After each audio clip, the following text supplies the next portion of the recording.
2 days after Sunday's huge Super Bowl audience watched and many presumably laughed at the now infamous Snickers commercial, pressure from gay rights groups caused that commercial to be pulled as homophobic. And just 2 days after that, John Amaechi moved the discussion from an ad to the locker room.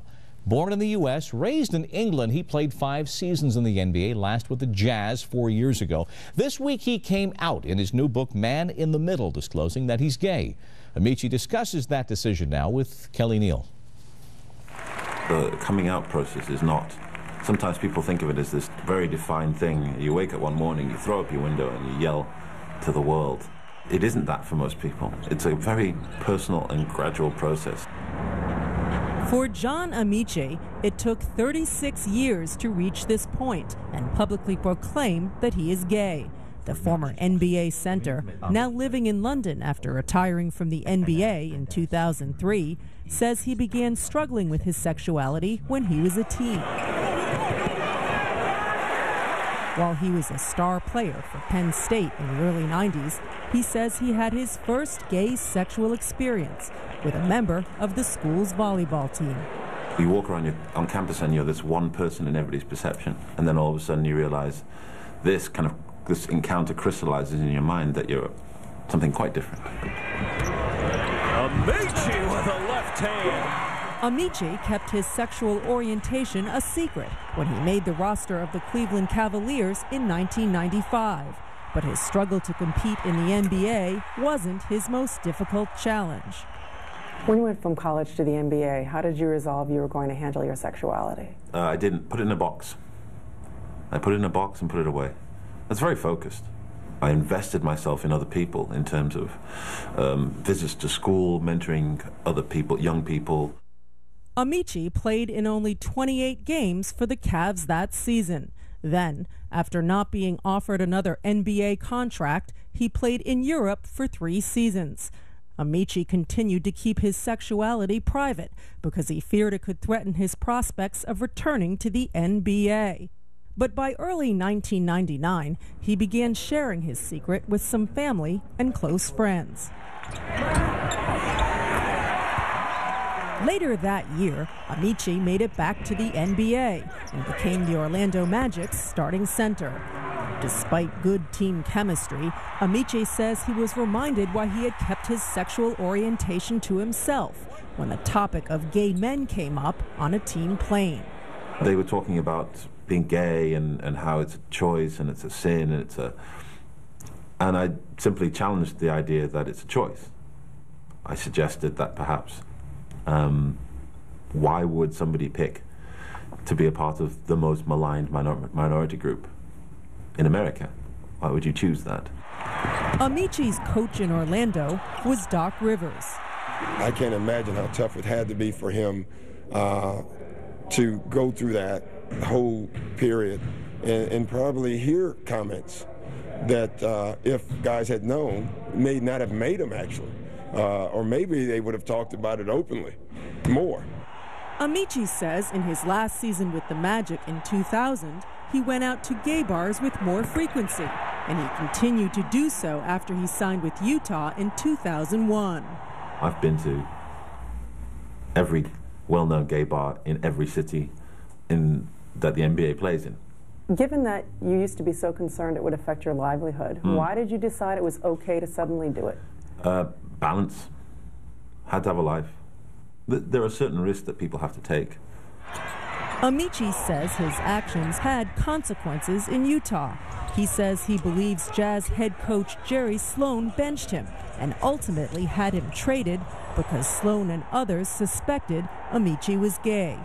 It's not necessarily just Jerry. I think the organization did not appreciate that. But you don't know for certain that they thought you were gay? No, I don't. Okay. But I will continue to believe that that is part of the equation. On Wednesday, Sloan was asked about Amaechi's time in Utah.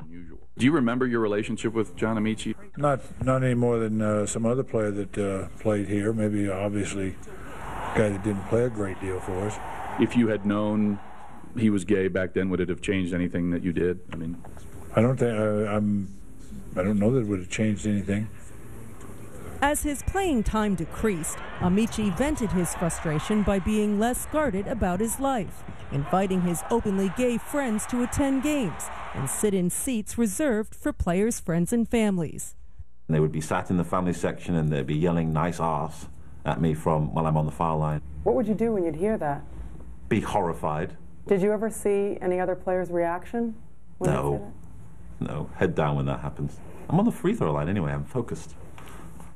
Yet despite his diminishing incentive to keep his sexuality a secret, Amici says coming out when he was a player was not an option.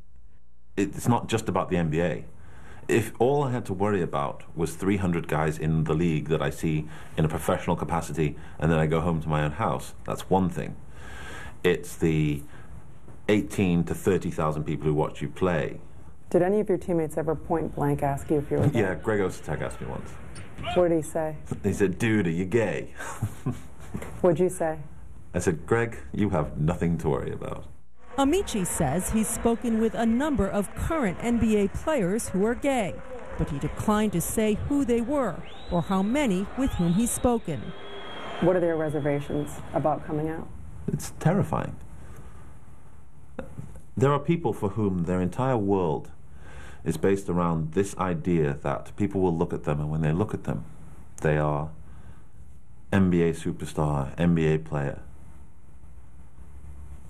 And any change of that would be psychologically devastating, emotionally devastating, financially devastating. Why did you choose this neighborhood?